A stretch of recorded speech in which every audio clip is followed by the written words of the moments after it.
Morning বন্ধুরা, সবাই কেমন আছো? আশা করি ভালো আছো। আজকে আমি বসিয়ে দিয়েছি চা, লিকা চা ফুটছে। তার আগে গরম জল করে নিয়েছি ছেলের কমপ্লেনের জন্য। তো চলো, চা হয়ে এসেছে। এবার চা দুটো আমার আর রাহুলের ছেঁকে নিয়েছি। অন্য কিছু মনে হলেও সেটা নয়, কিন্তু সকালে ঘুম থেকে উঠে লিকার চা। তারপরে চাটা খেয়ে চলে এসেছি একটা ফুল মেজাজে নিজেকে রেডি করতে। এবার আঁচড়ে নিচ্ছি চুল, কারণ চুল না আঁচড়ে নিলে ওই পাগলি পাগলি টাইপের লাগে আমার। আর তার আগের দিন রাত্রেবেলা দিয়েছিলাম চপচপে করে মাথায় তেল। তো মাথায় তেল দিলে ভাই সে কি ঘুম আসে! যেই তেল দেবে না, সন্ধ্যে থেকে একটু ঝিমঝিম ঝিমঝিম করবে, রাতে ঘুমটা হেব্বি হয়, হেব্বি। তোমরা যারা দাও না তা তেল দিয়ে দেখো। তো তেল আমি ঘুমের জন্য দিইনি, আমি বেশিরভাগ রাতেই তেল দিই, কারণ চুলে তেলটা বসে। তো সকালে শ্যাম্পু করব, সেই জন্য। আর শ্যাম্পু করার আগে তো আমি দিই, সকালে শ্যাম্পু করব ওর জন্য আমি রাতে তেল দিয়েছি। আর দিয়ে চুলটা বেঁধে নিলাম। চুলটা বেঁধে নিয়ে এবার মুখে একটু ক্রিম দিয়ে চলে যাব দক্ষযজ্ঞ করতে। কারণ এই চা খেয়ে চুল বেঁধে রেডি হয়ে নিচ্ছি কেন বলো দেখিনি? বিরাট যুদ্ধ, সংসার নামক যুদ্ধক্ষেত্রে আমি এবার নেমে যাব। তারপর কড়াই, খুন্তি, হাতা, ঝোঁটা, জুতো সব নিয়ে চলবে এখন যুদ্ধ। এই মুখে যে ক্রিম দিচ্ছি, তারপরে আমি দেবো ঝাঁট, তারপরে ঘর মুছবো, তারপরে জল তুলবো, সব করবো, রান্না করবো, কাজে যাবো। মর্নিং বন্ধুরা, সবাই কেমন আছো? আশা করি ভালো আছো। আজ হলো বুধবার, এখন বাজে সকাল 7:20। এখন থেকে আমি আমার ভিডিওটা শুরু করলাম। যারা চ্যানেলে নতুন, চ্যানেল সাবস্ক্রাইব করে নিও। যারা পুরনো বন্ধু আমার সঙ্গে আছে, সবাইকে ধন্যবাদ। আচ্ছা, যারা আগে থেকে অনেক দূর থেকে দেখছে তাদেরকে আরও ধন্যবাদ। তো চলো। রেখে আমি চুল বেঁধে নিয়েছিলাম আর মুখে ক্রিম দিয়ে নিয়েছিলাম, তখন কিন্তু খেতে সময় পাইনি, কারণ চাটা গরম ছিল। চা গরম থাকলে আমি ঝাঁটও দিইনি, জলও তুলে নিই, এরকম করি আর কি। তো সকালে টাইম নষ্ট করা যাবে না, কাজে লাগাতে হবে, তারপর আবার যাব কাজে। তো চাটা খেয়ে নিচ্ছি, আমি সবাইকে দিয়ে দিয়েছি, পরে আমি খাচ্ছি।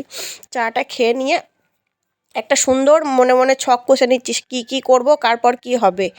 তারপর চলবে সারাদিন কাজ আর কাজ। তো সেই জন্য বুদ্ধির গোড়ায় একটু গরম জলের ধোঁয়া দিচ্ছে আর কি। গরম জল ঢেলে বুদ্ধিটাকে হালকা হালকা বাড়ানোর চেষ্টা করছি। তোমাদের ওখানে কেমন ঠান্ডা পড়েছে সবাই কমেন্ট করে জানিও। আমাদের এখানে কিন্তু ভালোই ঠান্ডা পড়েছে। আমরা কিন্তু সবাই চাদর বার করে ফেলেছি, আমি, আমার ছেলে, আমার কর্তা, সবাই চাদর বার করে ফেলেছি। আমি সকালবেলা কাজের চোটে চাদর গায়ে দিতে ভুলে যাচ্ছি, মানে দিচ্ছি, তারপরে আর রাখতে পারছি না, তারপরে আবার চলে আসছি। চুড়িদার যখন পরে নিচ্ছি তখন আমি ছুটে ছুটে কাজ করছি, তখন আর চাদর রাখতে পারছি না। আর সোয়েটার পরার মতো শীত এখনও পড়েনি। তারপর চলে এসেছি রান্নাঘরে কিছু বাসন আছে, সেগুলো ধুয়ে নিচ্ছি, কারণ বাসন ধুয়ে নিয়ে তারপরে আবার রান্না বসাবো। ভাত বসিয়ে দিয়েছি বোধহয়, ওদিকে আমার ঠিক মনে নেই, পরে ভয়েস দিচ্ছি। ভাত বসিয়ে দিয়েছি। এটা আমার হলো রুটির আকার একটা হটপট, আমি যেটা অনলাইনে নিয়েছি। তো আমার খুব ভালো লেগেছে এই হটপট। আমি আমার মায়ের জন্যও একটা নেবো, মাকে দেবো, মাকে না বলেই দেবো। তো মায়ের ভালো লাগবে বলে করে সব কিছু দিলে অতটা আনন্দ থাকে না। তারপর বাটিঘটি দেখছি, তারপর আবার নিজেও দেখছি আমাকে ক্যামেরায় দেখা যাচ্ছে তো, যে আমি বাসন মাজছি, লোকে দেখতে পাচ্ছে তো। তো সেটাও ভাবছি একটু একটু। তারপরে এই ধুয়ে নিচ্ছি সাঁড়াশি। এই সাঁড়াশিটা যদি কারুর মুখে চেপে ধরা হয় তো কেমন লাগবে বলো দেখি? আমার মুখেও যদি কেউ চেপে ধরে তাহলেও বিরাট লাগবে কিন্তু। তো খুব ব্যথা হবে, তাই না? চল, একটু মজা করলাম। তো এবার বাসন কোসন ধুয়ে দিচ্ছি আর এখানে রাখতে যাচ্ছি বারবার। অনেক আমার মানে বেসিনটা এমন জায়গায় করা হয়েছে যে বাসন ধুলে রাখতে গেলে গোটা রান্নাঘর ভিজে জল জল হয়ে যায়। তো বন্ধুরা, চাপ নিও না, এই রান্নাঘরের ডেকোরেটটা আবার নতুন করে চেঞ্জ হবে। তো রান্নাঘরটা ঠিকঠাক হবে, কবে হবে সেটা জানি না, হবে একদিন, চাপ নিও না। আরে তোমরা চাপ নেবে কেন, এটা তো আমার রান্নাঘর না। তো তারপরে চলে এসেছি আলু ভাজা করতে। তো আলু ভাজা বসিয়ে দিলাম। তো বেসিনটাকে সরিয়ে নিয়ে কিন্তু অন্য জায়গায় বসানো হবে, আবার বলে দিলাম। তো আলু ভাজাতে আবার হলুদও দিয়ে দিলাম, নুনও অ্যাড করে দিলাম, কিন্তু তোমাদের দেখাইনি। তোমাদের দেখাতে গেলে আমার মোবাইল পড়ে যাবে। আর গ্যাসটা একটু কমিয়ে দিচ্ছি, গ্যাসটা কমিয়ে দিয়ে আমি ঢাকা দিয়ে চলে যাব অন্য কাজে। কারণ খুব জোরে দিলে আলু ভাজা ভেতর থেকে শক্ত থাকে, আর কমিয়ে দিলে আলুটা সুন্দরভাবে সেদ্ধ হয়ে যায়। চলে এসেছে আবার বাজারও নিতে। একটা বাড়ির বউ কী কী করতে পারে বলো তো? ঘরের সংসারের কাজ, বাজার, দোকান, আবার বাইরের কাজ। চলে এসেছি বাজার নিতে এসে পরের দিন আবার মনে পড়েছে আমি তো ফুলকপি নিতে ভুলে গেছিলাম। ফুলকপিটা নিয়েও আবার নিইনি, তো দাম নিয়েছিল না নেয়নি সেটা একটু বুঝতে পারছিলাম না। তারপরে বাজারওয়ালা বললো, থাক বৌদি, তোমারও যাক আমারও যাক, তুমি 10 টাকা মানে কম পাও, আমিও 10 টাকা কম নিই। তো এই জন্য আমাকে আবার 10 টাকা ফেরত দিয়েছিল। তারপর জামা কাপড়গুলো যেগুলো শুকিয়ে গেছে সেগুলো সব উল্টে পাল্টে দিলাম, বাদ বাকি সব সোয়েটারগুলো মেলে দিচ্ছি কারণ ঠান্ডা পড়ে গেছে। আর সোয়েটারগুলো রোদে দিয়ে গেলাম, যখন ভরেছিলাম তখন তো কেচেই ভরেছিলাম, কিন্তু এগুলো রোদে না দিলে একবার কি একটা গন্ধ বেরোয় বিচ্ছিরি।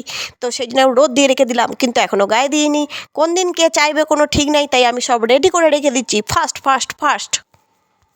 তো জানি না আমার এই ভিডিওটা থেকে কোথা থেকে কপিরাইট দিচ্ছে। আমি এখানে কথা বলেছিলাম, কিন্তু ছাদে যেহেতু আশেপাশ থেকে গান বাজছিল, কোথা থেকে গান বাজছিল আমি জানি না, কিন্তু হচ্ছিল হরে কৃষ্ণ হরে কৃষ্ণই তো কপিরাইট দেয় না।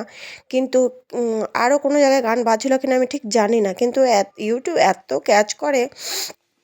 তো আমি কাজে যাচ্ছি, তাই তোমাদের সঙ্গে সময় ছিল বলে ক্যামেরাটা একবার অন করলাম, দেখলাম কটা বাজছে। কর্তামশাই নিচে নামাচ্ছে গাড়ি, আমি যাচ্ছি সিঁড়িতে নামছি। আমার খাওয়া দাওয়া হয়ে গেছে, আমি রেডি হয়ে গেছি, তো চলো দেখতে থাকো।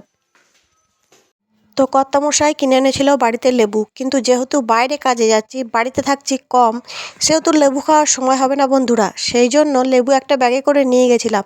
আর সেই ভালোবাসা পিরিত উদলে ওঠে, বোঝো তো, সেই একটা ব্যাপার আছে। তো এই লেবু আবার আর্ধেক আমি খেয়েছিলাম, আর্ধেক আবার রেখে দিয়েছিলাম। সেই আর্ধেক লেবু আবার কর্তামশাইকেও খাইয়েছি। কত ভালোবাসা, সে আবার দেখা যাবে না, সহ্য হয় না আমাদের। আবার ভালোবাসা দুদিনও সহ্য হয় না, 3 দিন লেগে যায়। ওই ওই ওই ওই একটাই বলা যাবে না আর কি, ঠিক আছে। তো সেই লেবুটা ছাড়িয়ে নিচ্ছি, কটা মাত্র কুয়া আমি খেয়েছি দেখো বন্ধু, 4-5টা কুয়া, বাদ বাকিটা সব বড় জন্য রেখে দিয়েছি। সে কি ভালোবাসা বলা যাবে না।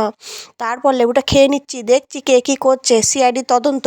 অনেকক্ষণ কাজ করেছি, কিন্তু তোমরা আবার ভেবো না ভিডিও দেখে যেই তো কাজে গেলে, কাজে গিয়েই সঙ্গে সঙ্গে লেবু খাচ্ছ। আরে না, এটা অনেক পরে, সেই দুপুরে এটা তখন খাচ্ছি, তখন প্রায় 1:30, আর আমি কাজে গেছি তখন 10:30। তো ভাবলাম লেবুটা খেয়ে নিই, বাড়ি গেলে আর খাওয়া হবে না। তো সেই জন্য অর্ধেক লেবু আমি খেয়ে নিলাম। তারপরে 2টো কলা খেয়েছিলাম, আর আমি কিছু খাইনি। এখনই এসে হাত পা ধরলাম, বাবু স্কুল থেকে এলো, আমাকে নিয়ে গেল, সকালে আমরা সব খেয়ে গেছি। এখন বানাবো বাটার টোস্ট, আমি আর বাবু খাবো। তো বানিয়ে নিই, দিয়ে পরে কথা হবে। খিদে পেয়ে গেছে, 2:30 বাজছে।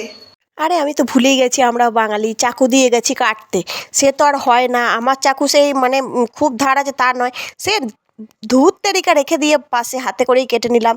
আর প্রথম দিন বাটার টোস্ট করতে গিয়ে সে যা বিরাট যুদ্ধ হলো, সে তো বাটারকেও গলাতে পারছি না, পাউরুটিকেও সেঁকতে পারছি না। প্রথম দিন অভিজ্ঞতাটা একটু তৈরি করে নিলাম, কারণ আমি কিনে খেয়েছি, কখনো করিনি। রুটিগুলো ভালো করে সেঁকে নিলাম, কারণ আমার খুব অম্বল হয়। তো কালকে রাতে আমার খুব পেটে লাগছিলো এসব খেয়ে, জানো তো, উল্টোপাল্টা তো আমি খাই না, বাড়ি থেকে তো বেরোই না। এসব খেয়ে আমার রাতে খুব পেটে যন্ত্রণা হয়েছে। তো আমি এত পেটে যন্ত্রণা হচ্ছে, আমি ঘুমিয়ে ঘুমিয়ে বুঝতেই পারছি না সত্যি সত্যি যন্ত্রণা হচ্ছে না স্বপ্নে যন্ত্রণা হচ্ছে। পরে সকালে উঠে আমি বুঝলাম যে আমার রাতে যন্ত্রণা হয়েছিল, কিন্তু আমি ওটা ঘুমের এত ঘোর ছিল যে আমি বুঝতেই পারিনি যে আমার স্বপ্নে যন্ত্রণা হচ্ছে না সত্যি সত্যি। তো এই রুটিগুলো সেঁকে নিলাম, তারপরে এর মধ্যে একটু বাটার লাগিয়ে নিয়েছিলাম, কিন্তু বাটারটা ঠিক আমার মনের মতন হয়নি, বাটার টোস্টটাও আমার মনের মতন হয়নি। তো আমার ছেলে তবু বলল যে হয়েছে মা, কিন্তু আমি জানি মন বোঝানোর জন্যই বলেছে। প্রথম দিন চেষ্টা করলাম, তারপরে আশা করি ভালো হবে। প্রথম দিন সব কিছু ভালো হয় না, ভালো করার চেষ্টা করতে হয়। তো এবার 1 গ্লাস কফি নিয়ে বসে গেছি। বাটার টোস্ট না না না, সরি, বাটার টোস্টই খাচ্ছি, তোমাদেরকে দেখাচ্ছি। আবার ছেলের সঙ্গেও বকবক করছি, আবার টিভিও দেখছি। বাটার টোস্ট খাচ্ছি, তার 1-1.5 ঘন্টা পর আবার খাবো কফি। মানে খাই প্রতিযোগিতা, ভিডিওতে শুধু খাওয়া আর খাওয়া, খাওয়া আর খাওয়া। তোমরা ভাববে কী রে বাবা কত খাই, আরে না, আমি বাদ বাকি তো শেয়ার করতে পারি না, সেই জন্য খাওয়াগুলোই শুধু দেখাই।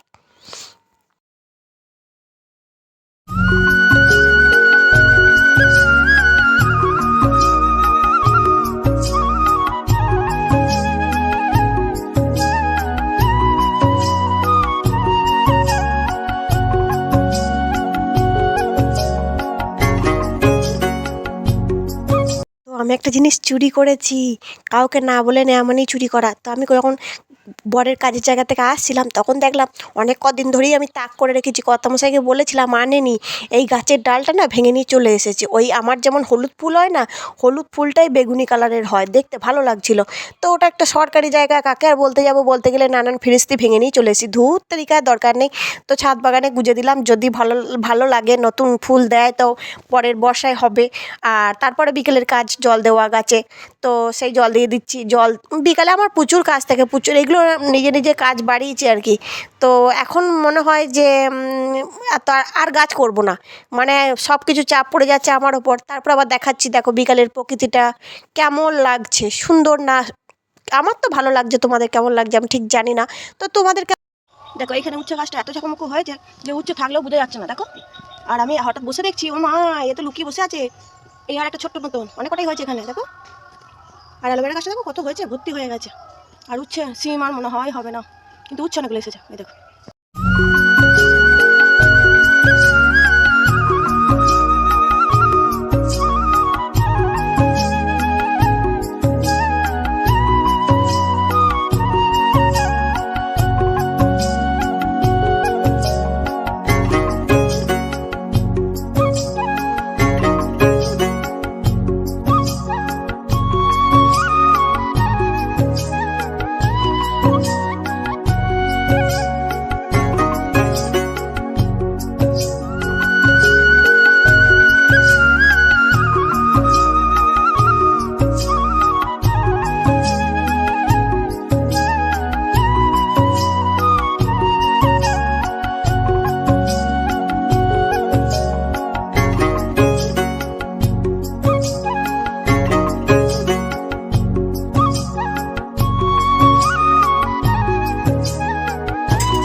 বেলায় দিয়েছি ডিম দিয়ে আগে আমাকে একটা তরকারি, ডিম আর মোহারাও দিয়েছে।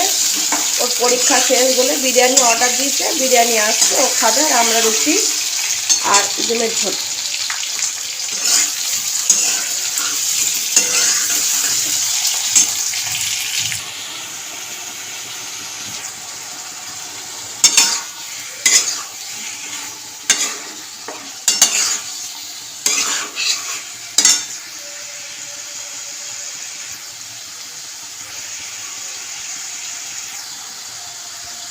তো বন্ধুরা, চলো আজকের মতো এখানেই শেষ করা যাক। সবাই ভালো থেকো, সুস্থ থেকো, নিজের শরীরে খেয়াল রেখো। Tata, good night.